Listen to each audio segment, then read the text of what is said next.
Oh, snap, the week 7 conversation. Okay.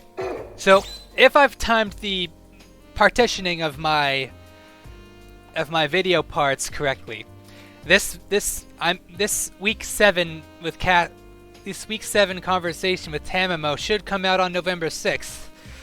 Or in other words, it should come out on my birthday. Actually, I find that hilarious because this isn't the first time I've had something hilarious regarding Tamamo and my birthday before. I may have mentioned this before, but I do play Fate Grand Order. So, a few years back, I ended up rolling on Story Banner on my birthday because it's sort of a fun birthday roll. I used a few tickets on the Story Banner. Tamamo literally showed up on my third roll, on my birthday, on the Story Banner. And by the way, this was the 5th copy of Tamamo I had at this point. Yeah, I got MP5 Tamamo simply from my birthday. I don't know, I seem to have a strange amount of luck when it comes to this character. I don't know why, but it's hilarious. Alright, let's start this conversation, because it's actually... Let's start this conversation. The time remaining in this place has dwindled down to a few days. While I have no attachment to this virtual world created from the ones and zeros, I am intrigued by it. For example, what is the world outside of this school created for the Holy Grail War like? Whose memories and what world's history was used to create this artificial reality?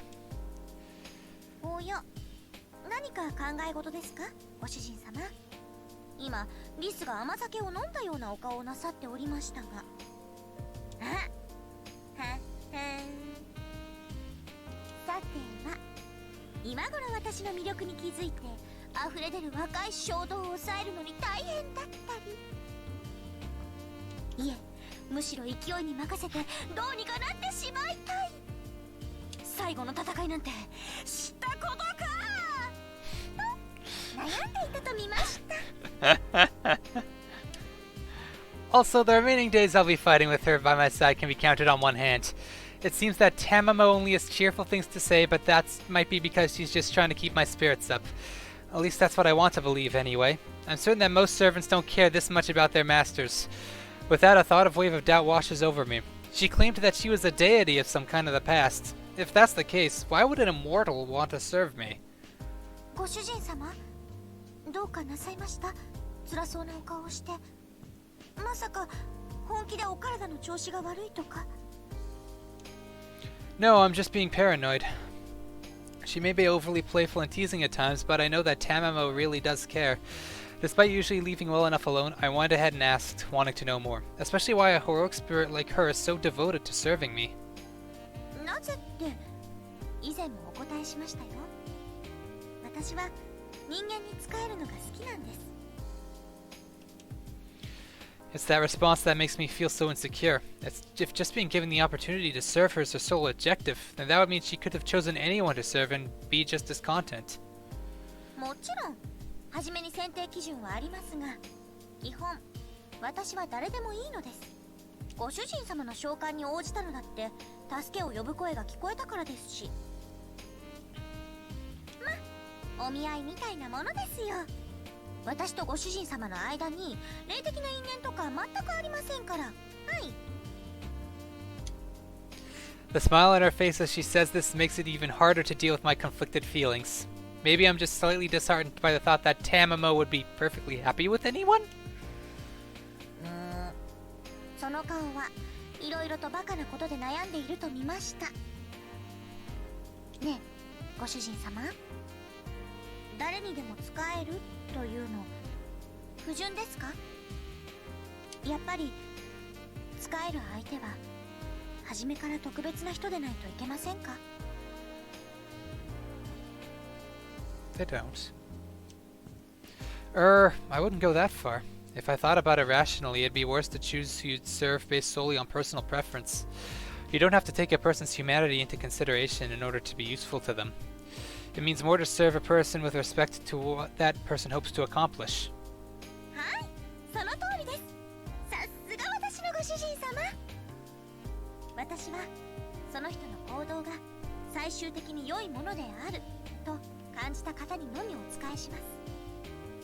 それが男性でも女性でも子供でも大人でも罪人であろうと悪人であろうともです。 Okay, now I want to see what happens if a little kid summons Tamamo. I want to see what happens. それが私のただ一つの譲れない誠です。私自身がどのような悪名をかぶろうと仕えた主にだけは良き人生を歩んでほしい。ただ私はすごく惚れっぽいので仕えた人を好きになっちゃうのは止められないというか、ぶっちゃけ今回は一目惚れでした。でも私はこう見えて一途ですから、ひとたびこの身を捧げたのならもうとことんお供します。ええ、陸道輪廻の果ての果て、主の魂魄が尽きるまで影に日向にお守りする、それが私の玉物前の願いなんです。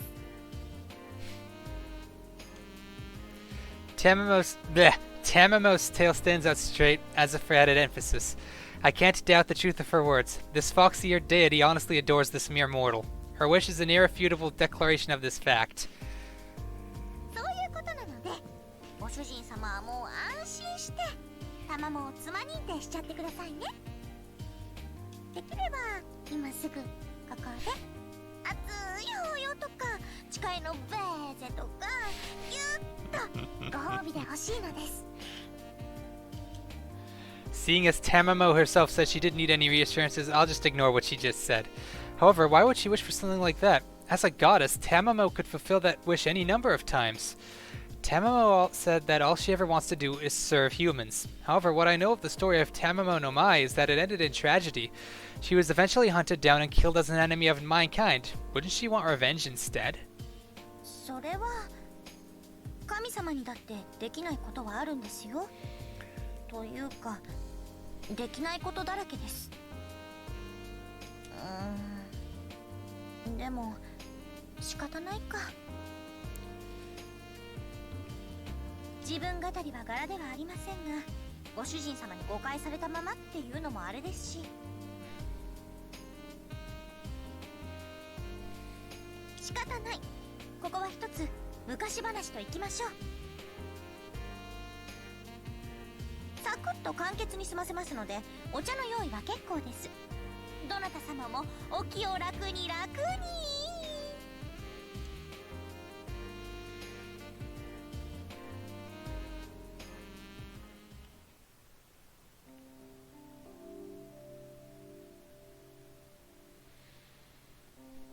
Producing a set of wooden blocks used in traditional Japanese theater to signal the start of a show, Tamamo begins her story. It's an ancient tale of her birth that had endured the years to become a part of folklore. まずは私の発端から。実のところ私はアマテラス大神の一人格みたいなものなんです。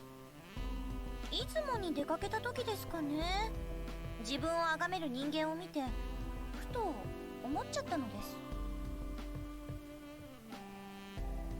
あの有象無象の連中が何が面白くて生きているんだろうっ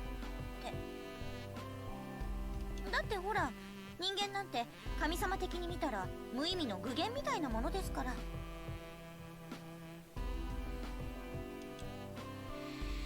I can't say anything to argue. It'd be like how humans view ants and cockroaches.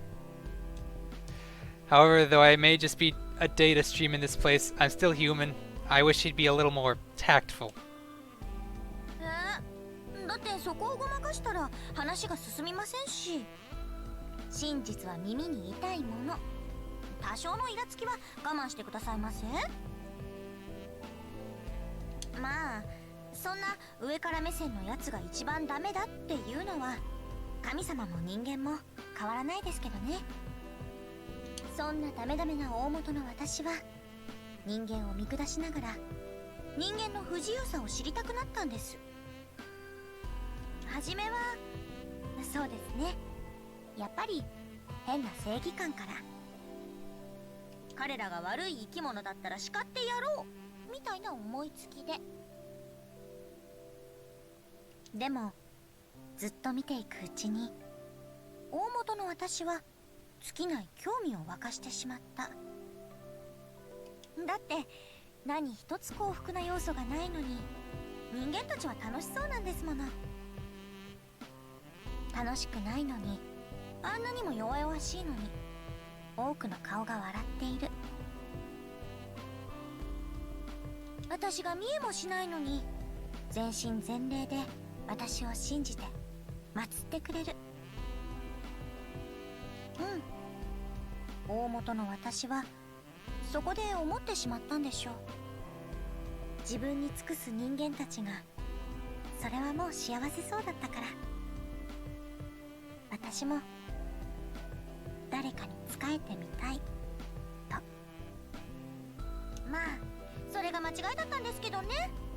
神様は神様らしく天の岩戸で引きこもってろって話です。In an obvious attempt to cover her sudden bout of melancholy, Tamamo forces out a chuckle. It's from this point the legend begins. Driven by curiosity, she poses as the courtesan Mizukume. And as she was incarnated as a young human girl on Earth, she lost all her memories of herself as a goddess. Mizukume grew to be a true beauty, and the then Emperor of Japan, Toba, fell in love with her at first sight. However, the passionate love affair wasn't to last. A diviner in the royal court identified Mizukume as a fox spirit, and she was forced to flee the palace. It was never discovered whether Mizukume was just leading the emperor on, or if her love for him was real. The story of Tamamo no Mai has been told countless times in endless variations over the centuries. いやー、あの時はマジ驚きました。朝起きたら頭が重いなーと思って触ってみたら可愛い狐耳とか生えてるし、あれです、漫画でよくあるじゃないですか。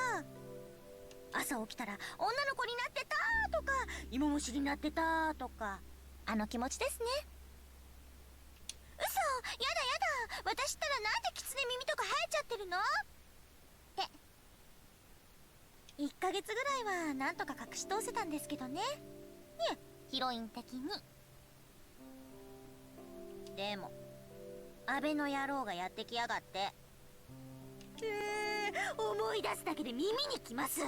あの切れ長めの超絶美形、あいつ日本人の骨格してないです。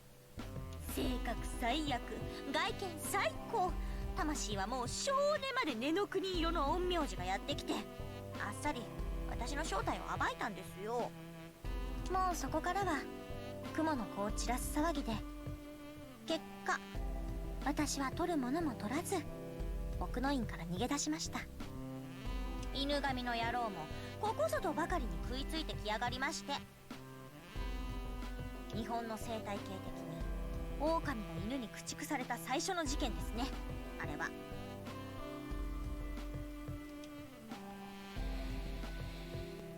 Tamamo is speaking in her normal cheerful tone, but the actual event must have been terrible to experience.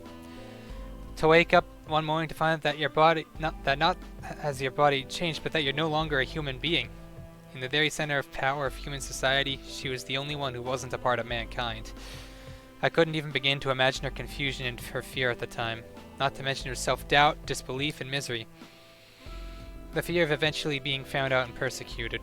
And above all, dreading the moment when the one she loved most condemns her as a monster. All of this like a millstone on her back, trembling alone in the darkest corner of the court, unable to confide in anyone and praying for an end to her nightmare. None of the pain she felt comes out in Tamamo's words. She only speaks of the good things. その後、はにくりながらなんとか那須野まで逃げたわけです。そしたらなんでか狐たちが集まってきまして、お待ちしておりました、お疲れ様でした、さぞ苦労なされたでしょうとか。まああの子たちも私を心配してくれたんでしょうけど、ちょっと空気読んで欲しかったです。あそこはすぐにいい人見つかるよ、はいって励ますところです、女の子的に。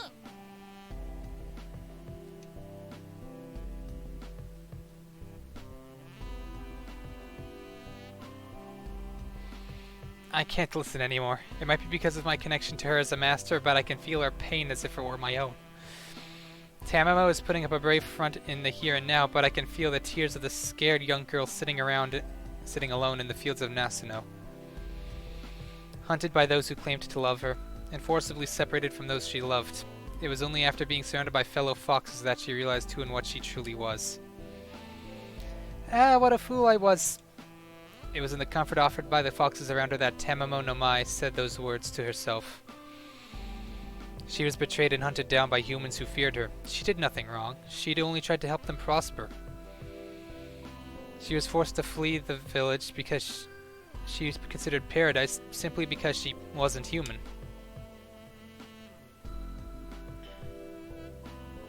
ようこばとだとやってきた軍勢はそりゃあ壮観でした。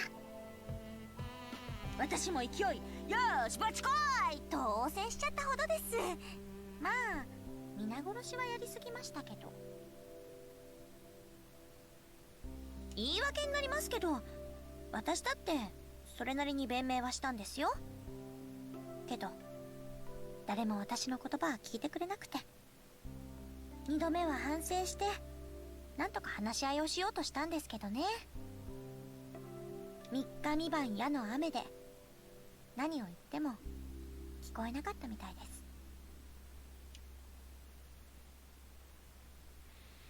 Standing in a hail of arrows, covered in blood.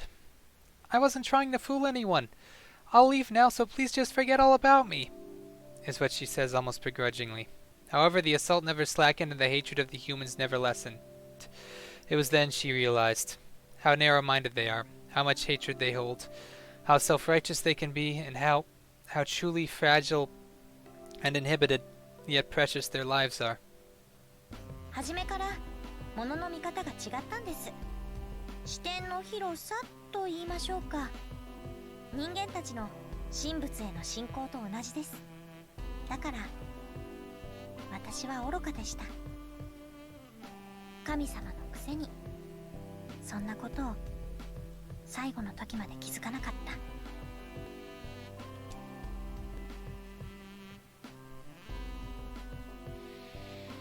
Humans respect gods and through the various priesthoods try to understand and be one with them, but in the end their effort is wasted. No matter how hard they try, or what power they have, just as humans cannot become gods, there is no way for gods to become human. And that's how it ended. Tamamo no Mai died screaming, felled by an enchanted arrow. That is the story of Tamamo no Mai. That can be dismissed as a tale of a goddess deemed unworthy of the gift of humanity. To boil it down, it's a story of a delusional child goddess who admired humans too much.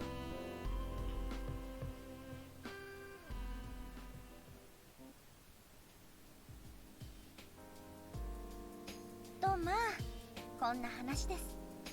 ご主人様は神様だからって遠慮してますが、全然その必要はないですから。もっと積極的に、むしろ愛の力に負けた感じで押し倒してくれちゃっても卵的には OK です。 Even as she finishes her sentence, the wild fox girl leaps at me. She's obviously playing around in order to lighten the mood. Or not. Because she's actually pouncing on me. Ah, why can't my servant stay serious for more than a few seconds? 叩かれたつうか逃げられた。嘘、マウントから脱出する高等技術をどこで習ったんですか、マスター。 Maybe you should have tried that at nighttime. I might have my guard down. It wasn't skill, just survival. Tamamo issues a stream of insults under her breath, you meanie being the nicest. To say her expressions of love and are persistent would be a gross understatement. Considering her gory demise at the hands of man, she still only wants to serve. はい、この私はそのように生まれたもの。それに誰かの人生に寄り添うのは嬉しいのです。 You already are. 人間ではない私ですが、人の人生の一部になれた気がして胸があったかくなります。そしてその温かさを私はもうもらっているんですよ、マスター。私はあなたのサーバントです。私が仕えたいと焦がれる魂を持ち、きになってしまったお方です。かつて私は人間になりたいなんてわがままのせいで世界を敵に回しました。でも今は違う。ご主人様に仕えていたい。神が人を愛し私欲で守ることを摂理が正そうというのなら、私は今度こそ自分の意志で世界を敵に回します。だからどうか最後までおそばにいさせてください。ご主人様が何者であれ私の愛は変わりません。この水天日光アマテラスの雫石、横島な私利私欲で砕け散るその時まであなたの森を務めます。 Although that selfish desires comment worries me, Tamamo's declaration makes me truly happy. For one like me, who had no future and no place outside of the Seraph, she instills in me the desire to stay alive. This long struggle is coming to an end, and the enemy I have yet to face is undeniably powerful. But I no longer feel any unease. For now, with her fighting by my side, I need to keep focusing on obtaining the Holy Grail, making sure that I regret nothing I do along the way.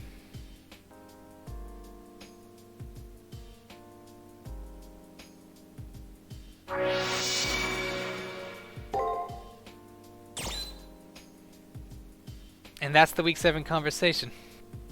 Honestly, this conversation right here. This is why I like this. She's probably one of my favorite characters in fiction, and honestly, easily my favorite character in this series. I mean, I'm a sci-fi person, okay?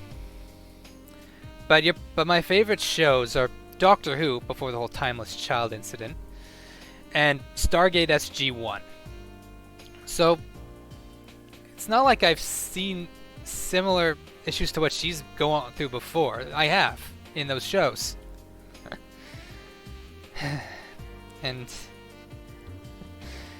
I'm gonna be honest, I think I can say this to Tamamo at least. You are not alone anymore. Also, you might have tried the incarnate as a human thing too early. You might have gotten away with it in modern day, I think. But you are not alone anymore. Oh, man.